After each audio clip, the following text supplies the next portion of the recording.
We are in the middle of a class called What We Believe. And in that class, we are trying to summarize 60 of the foundational truths that we believe as Christians. This past week, we put the spotlight on the 3 consequences or the 3 main judgments or punishments for sin. We want to summarize them now briefly for you. The first punishment for sin is what we're calling death to a relationship. Let me explain that briefly. When we say that the first punishment for sin is death to a relationship, what we mean is that when Adam and Eve chose to eat from the tree which God had commanded them not to eat from, in that act they broke his moral code. And in doing so, they were instantly separated from God in relationship. Or another way to put it would be they died spiritually. And their death to their right relationship with God, or their death to their good friendship with God, was illustrated when God removed them from his presence in the garden after they had sinned against him. And this is the first punishment for sin. It's also the situation into which every human is born into. Mankind, sadly, is born into spiritual separation from God. They're not born into friendship with God. And so that is the first consequence or punishment for sin, that we are by nature separated from God, not in a right relationship with him. So obviously we need something to be done on our behalf so we can be made right with him again. But that brings us to the second punishment for sin. Because we are not connected to God in friendship, we will eventually die. And this punishment is called death to the body. When we say that the second punishment for sin is death to the body, well, what we mean is when Adam and Eve chose to eat from the tree which God had commanded them not to eat from, they broke his moral code, and in response to that, God confirmed that they would eventually be separated from their body, and they began to die physically.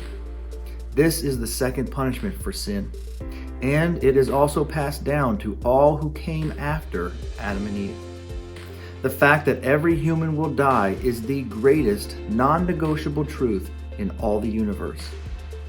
It is also the greatest confirmer of the truth of universal guilt and universal sinfulness of all mankind. The punishment for sin is physical death. The fate of all humanity is death.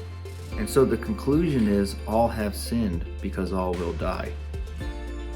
What a terrible consequence and punishment for sin. But sadly, it gets worse.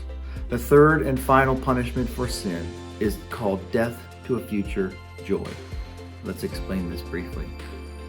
What we mean that the third punishment for sin is a death to a future joy, well, what we mean is as a result of being spiritually separated from God and also failing to live up to his moral code, humans are also at risk of experiencing eternal separation from God upon their physical death if they are not connected back into friendship with God or a right relationship with God before their death.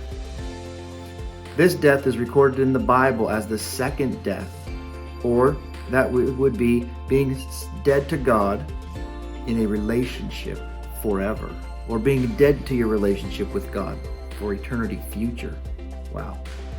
In this death, the sinner who has failed to return to God in a right relationship before their physical death will be sentenced to suffer the punishment of their sins in eternal torment, separated from God forever in all of eternity future. In this death, the sinner will join the fate of God's enemy, Satan, and will suffer the just payment or the just punishment for their rebellion against God in the lake of fire. That is a very serious punishment. And it is looming over all mankind who are born into this world separated relationally from God. And we have this lifetime that we call life, that we call now, to get connected back into a right relationship with God through Jesus Christ before our death. If not, we face this eternal judgment in hell forever. I would encourage you to watch the previous session to get an idea as to why an eternal burning lake of fire is a just payment for sins committed during our lifetime. It has to do with the honor and the worth and the value and the perfection of the one that we have shunned or spurned with our sinfulness. If we've shunned him or spurned him with our sin, and he is infinite in his glory and perfection, well, then the punishment must reflect that. It must be infinite and eternal and severe. And so hopefully you can avail yourself of that session. Thank you for tuning in to this very serious summary of the consequences of sin.